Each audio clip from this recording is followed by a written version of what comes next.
Seáni, first time we've met since the cup final, I think, when you were good enough to make the day of my two little fellas, took a picture with them. They were delighted with themselves, into school the next day, telling everyone about it. It was a good day for Cork. Yeah, you know, it's been a great season, not only for myself, but for the whole city of Cork, the people of Cork, the players and the fans, and you know, to make history and do the double on that day was, you know, a brilliant day to be part of. I know I was in the stands being a fan that day, but you know, sitting behind the bench for them penalties going in was so nerve-wracking, and finally to see Kieran Salyer put that ball in the back of the net was, you know, a great feeling. And you know, winning the league this season was a great achievement for the boys. You know, not only for the boys, for I suppose the staff as well, from how far they've come in the past 3 or 4 years, from being so-called bridesmaids, you know, for 3 years finishing second, and you know, to finally win the league and obviously the cup is, you know, brilliant. Last year and a half you've been under the spotlight. There's been so much going on around you, but you're home now. Nice peace and quiet surroundings here. Is it nice to be back? You've got the injury, of course. I'll ask you about that in a minute. But nice to be back home. Yeah, it's been a long time since I've been back home properly. It's been, you know, a couple of years. You know, when I was at Cork, I never really used to come home. I used to be, you know, stay in Cork, come home maybe once every 3 or 4 months, and that was only for like a day or so, because obviously I have a new life. I had a new life down there in Cork. I have a girlfriend from Cork, and she's moved over with me now and stuff. And you know, I found a love from Cork. It was like a home for me now. But you know, it's great to be back here now. Bit of peace and quiet. Obviously, would have been rather to be here and sitting talking to you in different circumstances. But yeah, it's obviously nice to be home now for a week or so. And your mum looking after you? Yeah, getting a bit of TLC from her, and you know, I'm trying to milk it as much as I can, but she's been brilliant for me the past couple of days, and you know, she's been an inspiration for me from, you know, a very young age since I started playing football. And apparently out the front, out in the green there is where it all started? Yeah, you know, the boys used to throw me in goal because I was so small, and you know, I only didn't start growing until I was about, you know, properly till I was about 13, 14, and yeah, I used to be out there. There used to be obviously, you know, a few kids that are, you know, much older than me, and that's where it all began, really. Tell us about the injury, where you're at. You had the operation recently? Yeah, I got the operation last Tuesday. It went as well as it obviously could have went, and you know, I'm on the road to recovery now. It's been, you know, 8 days since the operation, and I'm in a brace now for 4 to 6 weeks. Looking to be back fit in, you know, 12 to 14 weeks if everything goes to plan. But there's a lot of good things to be looking forward to, and that's, you know, to stay positive. It's my first injury in football. I know it's a lengthy one, but I've got people surrounding me to, you know, keep my head straight, and you know, as I said, that just keep thinking positive, and you know, I'll get that. It gives you a break, I guess, from football as well, doesn't it? Because you've been non-stop going from the summer season in Ireland straight into Preston over there. Yeah, pretty much I've been going non-stop since before January last year, just after Christmas. I started, you know, my pre-season, and you know, I started with Kevin Tatton, you know, the sport and conditioning coach down in Cork City. Worked pretty hard, you know, very intense training, only in that early parts of pre-season, and you know, I've played about, I was thinking, trying to figure out how many games I played there the other day. I think it's between 45 to 50 games in a period of 10 months, 11 months. So obviously I would have liked a break, just, you know, to get away for a week or two, but you know, to be in a brace is, you know, very unfortunate. But as I said there, I'm just going to come back. I know it's kind of cliche saying, but I'll be back, you know, fitter and better player. As you mentioned, out the green, out the front is where it all started. But let's take a trip down the road and see where your first club was, will we? Yeah, definitely. Yeah. Let's go down to Dean Celtic. How competitive is it around here, even at a young age, the GAA? Yeah, massively. I went to school in the city, and there's 2 schools that are massively well known, and you know, in the school business of hurling, and that's CBS. I went to school in CBS, and you know, it's always them and St. You know, Kieran's, yeah. And been probably thereabouts in all Ireland competitions every year, and yeah, it's very competitive in there. You know, if you go into Kilkenny now, you go to the local shop at lunchtime, there'll be hundreds of hurls outside the shops, and that's just the way it is in Kilkenny.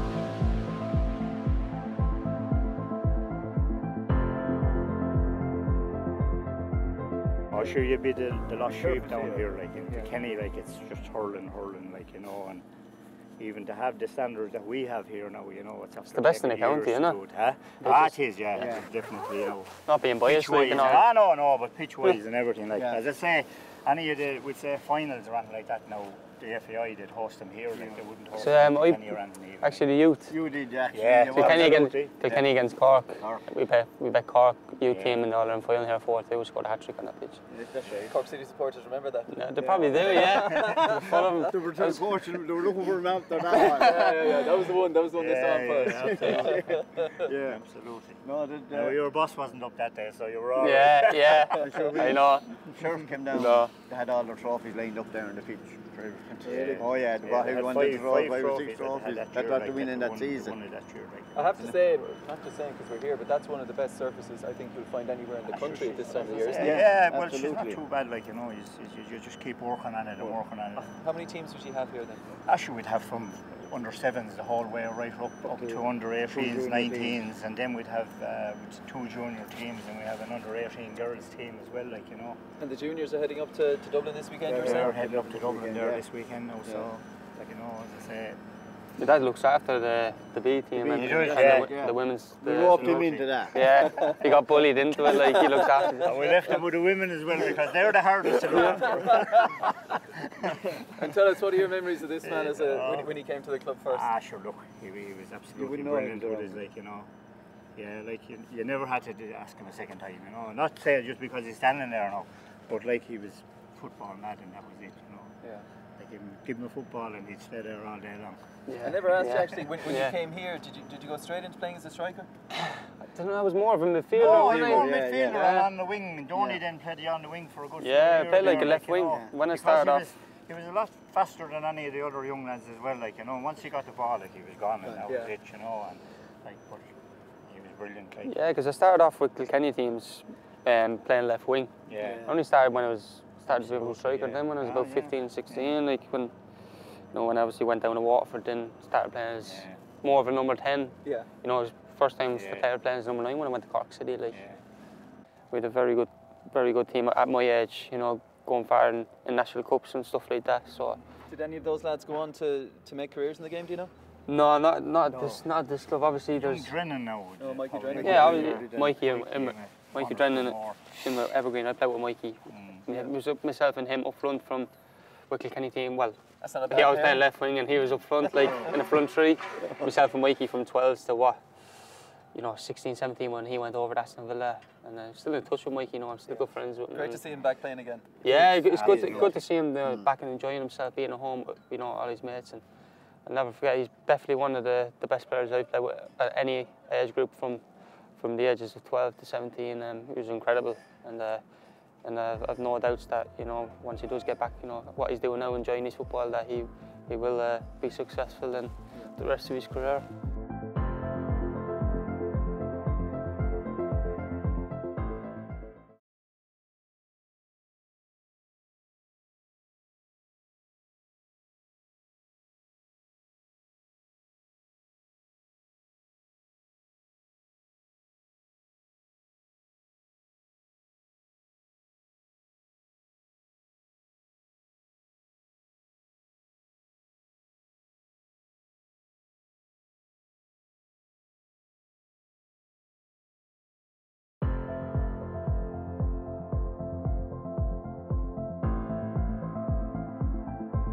We've met Deirdre and we've met Eamon here at Dean Celtic this morning. They were there at the very start for you and they've told us a great story about, was it 80 from the club up to see your international debut? It means a lot to the people obviously down here. Yeah, it's a very small local club here at Dean Celtic in Castlecombe, and it was great to see so many kids up there to see in flesh me making my debut.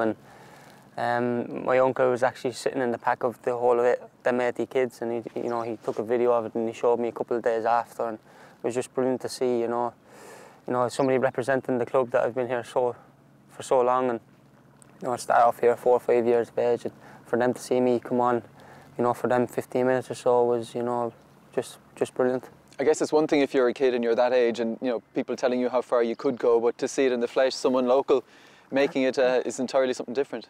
Yeah, it's brilliant. 80 of those kids, probably probably only in between the ages of, you know, 4 to 10 years of age, and, you know, to be screaming my name, you know, and to be walking out of that stadium knowing that they know me and stuff like that, and especially for the people, you know, involved with the club, the likes of Eamon and Deirdre, as you mentioned, it's great for them. You know, they've been, you know, coaching me from a very young age when I started playing football, and, you know, they're one of many people that, you know, I could mention down the lines of saying that I wouldn't be here if it wasn't for them, and, you know, it's great.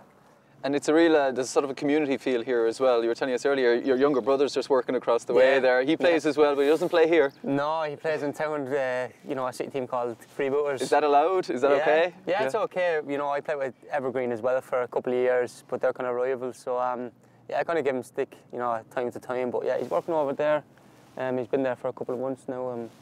He's doing a tray to be an electrician. So, you know, it's great.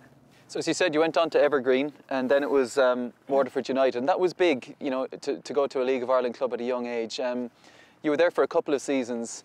I think, was it your second season? I was looking at the numbers there. You were joint top scorer in the league with, amongst others, Kev McHugh and I think Danny Furlong as well, another man from the southeast. Kev McHugh, we all know, is, you know, just a legendary League of Ireland striker, set the standard. So to be mixing that company at a young age was pretty special. Yeah, I did quite well with Evergreen. I started playing, you know, my last year there, end of 16, started playing junior football. You know, I got the chance to go down to Waterford to play with the under-19s. You know, I think it was during the summer that year I had the chance to go in and train with the first team. Impressed. I can always remember my very first day because, you know, Kenny Brown was there, and you know, I'm still good mates with Kenny, and he was there, and there's a lot of boys from that team I play with that I'm still good mates with, and I think I'm impressed obviously in them first couple of training sessions. You know, I got a contract for a year and a half, and, you know, I never really looked back.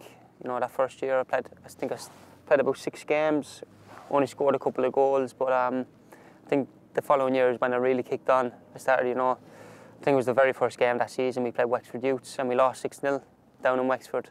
It wasn't the greatest of starts, but after that then I think we went on a run where we won like 8 games in a row, and that's when I started to really get a feel of, you know, first team football. And yeah, I did quite well at Waterford that year, and you know, we were talking about it earlier. It was Dundalk we played in that, you know, that playoff relegation promotion. That game's been mentioned a lot in recent years because of, you know, how close Dundalk were to slipping down, and who would have known what would have happened after that. Yeah, it's mad. We drew 2-2 up there against Dundalk.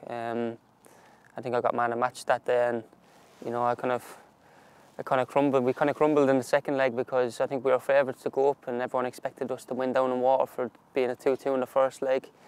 And we got down in Waterford, we lost 2-0, and I think there's still some pictures that I have on my phone of me that day. I think I was bawling my eyes out. I was only 17, 18, and that was the last time I played with Waterford in a competitive game. And, you know, a couple of months after that, I got my move to West Ham. You had about, I think it was it 2.5 years or something on the books of West Ham, and you had a couple of loan spells as well. You went to Sligo, which maybe didn't go as planned. You went to Accrington Stanley, where Paul Cook was, League of Ireland experienced manager, which went fairly well. So then you go back to West Ham, but at the end of the 14-15 season, they tell you, oh, this is the end of the line. Was that expected? Were you expecting to stay on? And how did you deal with that? Yeah, you know, I don't have any regrets of being at West Ham for them 2.5 years. The stuff that, you know, I did immaturely. I could have done, you know, a lot better. But I improved my game so much physically and mentally.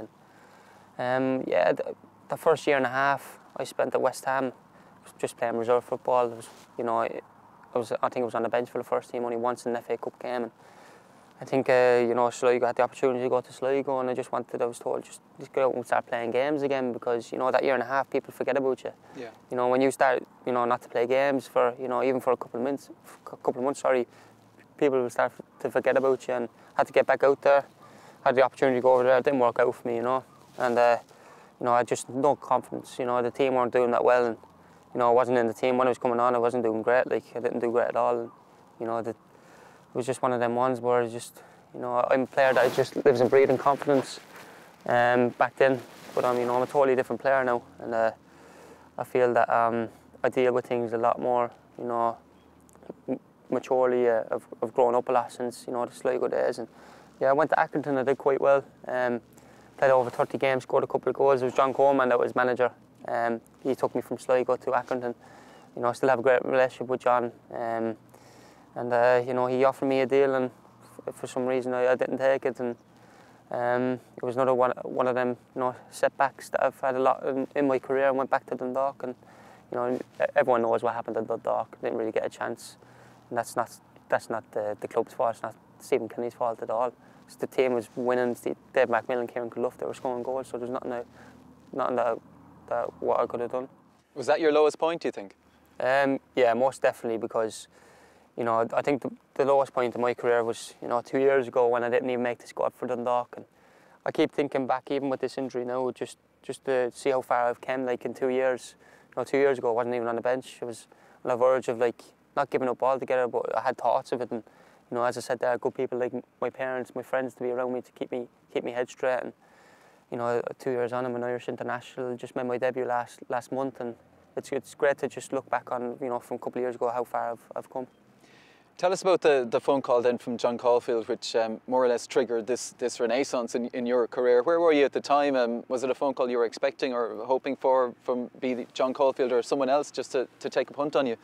Yeah, you know, I think it was early December. I was over in England with a couple of my mates, you know, John O'Sullivan, Darragh Lenihan, and I was over visiting them because they played with Blackburn at the time, and I wasn't expecting it at all because I just wanted to switch off. And you know, I think I was in Nando's at the time when John rang me, and he said, "Look, listen." He introduced himself and just said, "I want to speak to you when you're home." And I think next week I flew home and I met him in Portlaoise at a service station for a coffee, and I'll never forget the conversation. What he said, like just saying, like, you know, we've you know, finished second twice now in 2 years in a row. We want to win the league next year. We need a striker that scores goals. Before then I was playing number 10, but John wanted me to play as a number 9, but he said, I'll give you the opportunity to come in, and whether it's up to you to take it. What's he like in the dressing room? Because people see him in public being interviewed and that type of thing after matches, but what's he like for the players in the dressing room? He's a very passionate man. You know, he gets you going.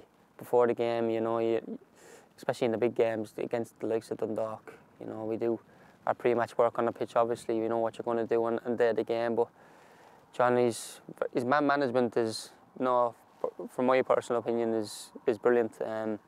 He goes up to you, he lets you know exactly what you have to do, and yeah, I think he's probably his best skill in a manager is probably his passion. You see it on the sidelines. He's up and down, he's jumping. He looks like he can still play. Yeah, he still thinks he can anyway in training, but yeah, you're showing it. Like 3 years was tough for him. He only won one trophy, and that was the cup. And you see it this year, like how good of a manager he is from the players that he brought in. As a Cork man, I'll hold my hands up here to some bias, but you know, there is and always has been a sort of a mentality down there. You know, Cork would see themselves as the biggest county in the country, etc., etc. To be there and in it, you know, having seen it maybe from the outside, how different was it to go into that and to have that support down there? Yeah, it's, you know, the best club in the country. As you said, I'm not being biased, I'm just being realistic. You go down there, there's, you know, 4,000 or 5,000 people on a Friday night, cold Friday night, you know, and it's, yeah, the best fans in the country. You see it going up there. The other week, up in the cup final, there's 12,000 Cork fans in a cold Sunday evening, and it was a privilege to play in such a, you know, a brilliant atmosphere. You know, in Turner's Cross, it's proper close in, and it feels like there's 15,000, 20,000 people there, and especially in European games. I don't think there's, you know, anywhere better to be in the country playing in a European night. Scored a lot of goals in Cork, as I said there. I think I scored, you know, 18 league goals first season, and then scored 20 and 21 the following season. You know, it's a great achievement, but I wouldn't have done it without, you know, my teammates. You know, I think myself, Shep and Dewells were, you know, frightening at times. You know, there's many games that you look throughout the season where the three of us were, you know, I'm not being like, you know, overconfident here, but unplayable. Like, you know, the three of us, you know, Shep knows exactly where I'm going to be when he gets the ball out wide, and you know, when I get the ball, you know, I know where he's going to be making runs. And you see it there. I think we bet Dundalk, our first time we played Dundalk this season. We won 2-1, and I found Shep for both goals because I knew exactly where he was going to be. And you know, Preston, a club that has this Irish history going back to the Alan Kellys and that. Yeah, it does. We have a great Irish contingent there at the moment. You look throughout the years, the amount of Irish players that played with Preston, and I think there's 7 of us, including Owen Doyle, who's out on loan. Yeah.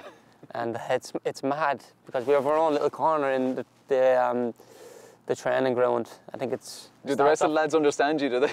No, they don't even take any notice at this stage. You know, they're in a bit of awe at the very start when you look at a table and the whole table is just full of Irish, 6 or 7 of us. Obviously, Dean Kiley's in now as well, goalkeeping coach. So, and there's a couple of lads in the youth team as well. So we're taking over. You were saying you've got your own little corner. Yeah, it starts off with Boiler, then Darrell, then myself, Kev, and then Brownie, and then we have Greg Cunningham. He's over at the other side, but he thinks he's English now because he's been over in England so long. But yeah, it's great to have so many Irish over there. Your international career. We've seen the under-21s play down in Waterford in the last few years. Waterford, a great city, and obviously you've got that connection there as well. You weren't necessarily starting games there, but you were part of a very good team. Yeah, we had a very good squad down there. We didn't do as well as we should have been doing. You look at that squad now, the players that are playing at a very high level in England, and yeah, strangely enough, I never started a game with the 21s, but I think I had 12 caps altogether, scored a couple of goals. Was the feeling for you when you were with the 21s that the seniors was within reach? Not at the time, no. Not at the start, because at the start I was over in Accrington. I felt that I was miles away. Even when I wasn't playing with Dundalk, I was still in the squad, and I'm thankful for that. Through hard times I was still there. And yeah, I suppose when I was with Cork City, when I was doing so well, I felt that I wasn't too far away. You always need to back yourself to go play at the highest level, and when I was doing well at Cork City, I felt that I wasn't too far away. You initially got named in one of those extended squads, big numbers, lots of bodies in there, and you didn't make the final cut first time around, but then you're waiting on the what's it like to be waiting on the phone call? You've got to a point, as you said 2 years ago, you weren't getting in squads playing in Ireland, and now you're in a situation where are you waiting for a phone call? Does it come by email? What happens when you're waiting on the squad announcement?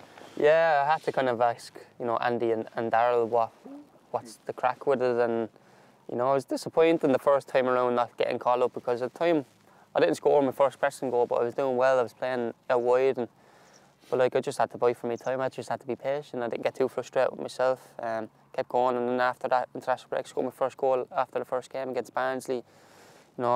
I think I scored 2 goals in about 5 games in that period of time. I got my first call up, and it was the Friday night before the Sunderland game, which I got the phone call to say, yeah, you're in the final squad, and it was brilliant to get that phone call and knowing that early next week you'll be meeting up with the team. And then is it a situation, because as you said, you've got Andy and Darrell there as well, who'd been in squads. You're sort of sitting there hoping that they're included as well, and you get in contact with them and see what happens. Yeah, I obviously we're in a little group chat or whatever, and asked the boys, did they make it? And Darrell said he got the exact same phone call, so it was great to get tips off him. I was rooming with him as well when I was away for the Moldova and Wales games, so he showed me around the place of what to do and stuff like that, because I was like a little kid, a little 9-year-old in like an under 15 dressing room, because I was so shy, not speaking to anyone. But as soon as a couple of days worn on, I got in amongst the group and started talking to the boys, because I was still in awe the first couple of days, walking into breakfast, and there's your a man, a player that I looked up to in Shane Long from when I started playing football, and to speak to him and speak to the career he's had and get tips off him was absolutely amazing. But when I stepped up having to sing my initiation song, I kind of crumbled and got very nervous, to be fair. But I dealt well with it. I sang well, and I was told I was the best out of 3, so I'll take that. Oh, very good, yeah. Wasn't the Rose and Moon coin or anything? No, I stuck with something very simple. Mario, Let Me Love You. All right. Yeah. And it went down well? It went down very well, yeah. My girlfriend's a singer, so I don't think she was too impressed with my singing vocals, but yeah, no, it was a very scary moment for me. You mentioned Shane Long, and he was the one who was taken off when you came on to make your debut. In a way, could we say it's almost fitting, because Shane came through over here as well, and he's seen as one of the shining lights in terms of players who'd have started out here from a hurling county as well, a renowned hurler himself, maybe slightly better hurler than you were. Yeah, probably. But that was, and he gave you a nice hug coming off and a few words of encouragement. It just kind of looked fitting. Yeah, it was great. It was the perfect scenario to come off to a player that you idolise from a young age. And yeah, Shane, he obviously looked after me that week. He showed me, you know, what he went through. Obviously, you know, when he was, you know, growing up in Redden and stuff like that. Yeah, but to come off to him and to come on, you know, for my senior international debut, you know, he was very, he was proper buzzing for me when I was coming on. I see videos of him, you know, clapping, and you know, the words of encouragement to me was just go do your thing and enjoy it.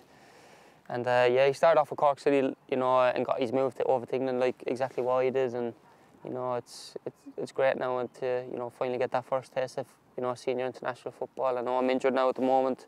I missed out on the Denmark games, but you know, just got to stay positive for the new year, and I'm a firm believer that everything happens for a reason, and you know, next year is another big year for myself. Yeah. 2018 going to be big?